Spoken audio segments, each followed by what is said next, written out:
Hello, Spiritual Food Foundation class and Professor Dave. Jana Montgomery here. Sorry I'm a little late this week. We'll talk about spiritual pathways. Um, and first of all, talking about the one size fits all experience. And have I had that? I do, a lot. When I first started seminary specifically, I thought everybody was more like a traditionalist and had background and experiences with rituals and worship and things of that nature. Um, and I just thought there was an expectation that had to be a certain way. And what I realized was that I was definitely more of a caretaker. There were certain things that people did in class that was just really, it came very easy to them, like exegesis or just certain papers we would write. Whereas there were things I struggled with and couldn't wrap my head around it. And I started questioning, well, if I can't do exegesis, I'm supposed to preach the word and all this, then, maybe this is, something's up. Let me turn around so it's not that weird reflection. There we go. Um, and, but I realized that, but everybody doesn't have the same makeup. Everybody is drawn to different parts of ministry, and that's okay. So I just need to understand that, there are people that can't do what I do. I mean, as far as being a caretaker and immediately just kind of pushing everything to the left and just taking care of other people. And I didn't realize that not everybody in ministry does that.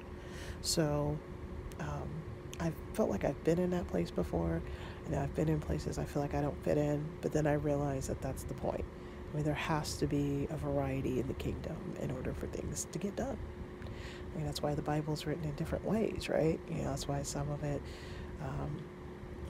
Psalms is kind of like reading a song, and Proverbs is kind of like poetry, kind of, as far as how it's broken up. And then there are other parts that are more like it's listing, the background and genealogy of Jesus.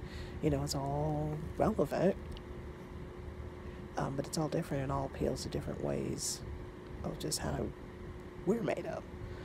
I think the second question was, what was that? One size fits all was the first one. Oh, have you found yourself comparing your spiritual pathway to somebody else? Sometimes. Specifically when I went to Greece for the historical context of the Bible class, I was fascinated to talk to especially the undergrad students and realize what some of their degrees were in. Some of them were going for accounting and they just happened to be taking New Testament.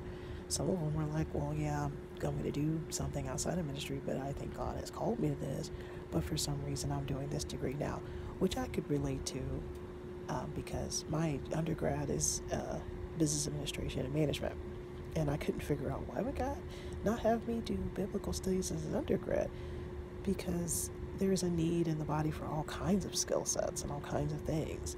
You have so many people here running churches and they don't know how to do cost accounting. Okay, I got the ties. Do we need to pay a bill? Are the lights off? A lot of that stuff happens. I got a little off topic, sorry. But what I was saying was that, I specifically spoke to someone that he just recently graduated with his dual degree in biblical literature and church history. And what I thought was fascinating, he's just like, people get this misconception that when you tell them that you're going into ministry, that you're obviously this certain type of person. And he's like, I'm not that guy. I'm not that guy that's going to be, per se, doing outreach and doing things like that. He's like, but I am a historian and I like to teach others about church history and why we do certain things that we do. And I'm like, that's equally important. And, it's equally to be respected. And definitely as far as resonating with the pathway, caretaker all the way. I've read this 2-3 times, my other class and this one, and it's always caretaker. It never changes.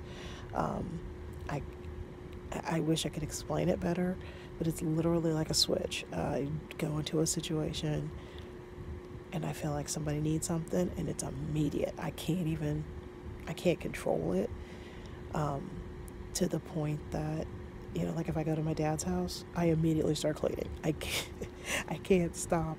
And trust me, it's not like an OCD thing because my house is a mess. I feel the need. He's 83. He shouldn't have to do any of that stuff himself, and I need to care for him. You know, especially, I mean, it's intensified ever since my mother passed away in December. But you know, I feel like someone has to take care of him, and he's a grown man.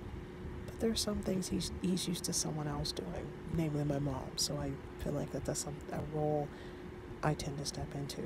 When my sister was sick with cancer, I visited her at least once a week, usually twice. You know, when my mom was in the nursing home, I visited her 2-3 times a week. So it's just something that, you know, if they called and said she was, you know, sometimes she just wouldn't calm down. She would scream for hours. And I would just come in there and try to calm her down and sleep on the floor because I just felt like that's what I needed to do. Did my other sisters do that? No. Were they expected to do that? No. But I just felt that felt natural for me to do, and it didn't feel natural for them. And one challenge I have is not to hold that against them because I have to understand their spiritual gifts are different. Whatever God's leading them to is different than where He's leading me, and I have to respect that. You know, they may not handle situations the way I like it, but that's just how the cookie crumbles. You just, you know, I can't act like I would know what God would say to them because I mean half the time God does stuff and I'm like, wait, what am I doing? Huh? You know, so, and I'm supposed to be the minister of the family, so you know what I'm saying. Maybe you don't, but long story short, that is definitely my pathway. If I had to pick another one, I definitely lean traditional.